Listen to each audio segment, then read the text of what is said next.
আমরা যখন আমাদের আইডি লগ ইন করি, আমাদের ফেসবুক আইডিতে লগ ইন করি, লগ ইন করার পরে কিন্তু দেখা গেছে যে আমাদের সামনে বিভিন্ন পোস্ট কিন্তু শো করে। বিশেষ করে আমি ভিডিওগুলো কথা বলবো, যখন ভিডিওগুলো আমাদের সামনে শো করে তখন ভিডিওগুলো কিন্তু অনেক সময় দেখা গেছে যে অটোমেটিক কিন্তু প্লে হয়, আর অনেক সময় অটোমেটিক প্লে হয় না। এটা একটা বিষয় গেল। দেন আপনি আপনার নিজের আইডিতে লগ ইন করে নেন। লগ ইন করে নেওয়ার পরে দেখা যাবে যে আপনি যখন আপনার পোস্টগুলো অবজার্ভ করতেছেন, মানে দেখতেছেন, তখনও কিন্তু দেখা গেছে যে আপনার নিজস্ব যে ভিডিওর পোস্টগুলা সেগুলো কিন্তু অনেক সময় অটো প্লে হয়। মানে আপনি প্লে হচ্ছে, অথবা দেখা গেছে যে প্লে হচ্ছে না। এরকম হতে পারে, তাই না? তাই এরকম আপনি অফিসিয়াল অ্যাপস যদি আপনি ভেতরে যান, ভেতরে যাওয়ার পর দেখা গেছে আপনি নিজের আইডিতে ঢোকার আগে যে ভিডিওগুলো আপনার সামনে আসতেছে সেগুলো অটো প্লে হচ্ছে। পাশাপাশি আপনি নিজের যখন পোস্টগুলো দেখতেছেন, ভিডিও পোস্টগুলো, সেগুলো কিন্তু অটো প্লে হচ্ছে। তো এরকম যদি নিজস্ব ভিডিওর পোস্টগুলো অটো প্লে হয়, হ্যাঁ, সেই ক্ষেত্রে দেখা গেছে যে আহ, আপনার আইডিটার জন্য অনেকটা হার্মফুল কিন্তু এই ক্ষেত্রে।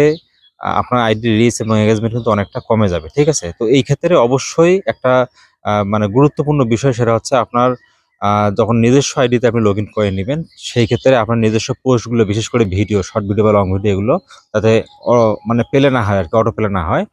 এই জন্য অটো পেলেটা বন্ধ করার একটা আলাদা অপশনে রয়েছে, ঠিক আছে? তো কি সেই অপশন, সেই অপশনটি কিভাবে আপনারা মানে অ্যাক্টিভ রাখবেন? অ্যাক্টিভ রাখলে আপনার এই শর্ট ভিডিও বা লং ভিডিওগুলো অটো পেলে হবে না। তো সেই বিষয়টা ইনশাল্লাহ আমি স্ক্রিন শেয়ারের মাধ্যমে দেখানোর চেষ্টা করবো। আশা করছি অবশ্যই ভিডিওটি আপনারা কন্টিনিউ করবেন।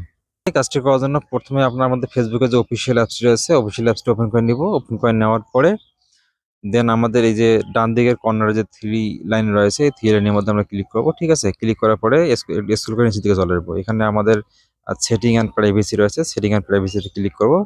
ক্লিক করার পরে আমাদের নতুন করে সেটিং যে অপশনটা চলে আসবে, সেটিং অপশনে ক্লিক করব। হ্যাঁ, সেটিং অপশনে ক্লিক করার পরে এখানে স্ক্রল করে নিচের দিকে চলে আসবো। এখানে একটু খুঁজে খুঁজে বের করবেন আপনাদের মিডিয়া নামে যে অপশনটি রয়েছে, এই মিডিয়া নামে অপশনটি যখন বের করবেন, বের করার পরে এখানে এই মিডিয়া অপশনটিতে আপনারা ক্লিক করবেন, ঠিক আছে? ক্লিক করার পরে দেন আপনাদের সামনে অনেকগুলো অপশন কিন্তু শো করবে। এখানে দেখেন অনেকগুলো অপশনের মধ্যে যেমন প্রথমে আপনার একটা অপশন রয়েছে অপটিমাইজ, তারপরে ডাটা সেভার, তারপরে on mobile data and wifi, তারপরে ওয়াইফাই অনলি, তারপরে আছে নেভার অটো প্লে ভিডিওস। এরকম আরও কিন্তু নিচের দিকে অনেকগুলো অপশন রয়েছে। তো আমার অত নিচে যাওয়ার দরকার নেই, আমার মূল জায়গা হচ্ছে এইটা।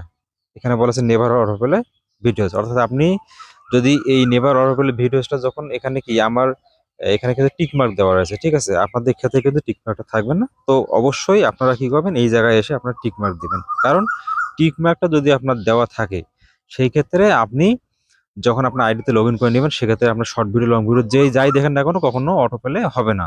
কিন্তু যদি টিক মার্ক দেওয়া না থাকে, সেক্ষেত্রে কিন্তু এটা অবশ্যই অটো পেলে হবে। তো আমরা এই অটো পেলাটা বন্ধ করার জন্য কি করব? অবশ্যই এটা টিক মার্ক করে রাখবো। তো আশা করি যে বিষয়টা আপনাদের বুঝাইতে চাইলাম, বুঝতে পারছেন। ধন্যবাদ সবাইকে।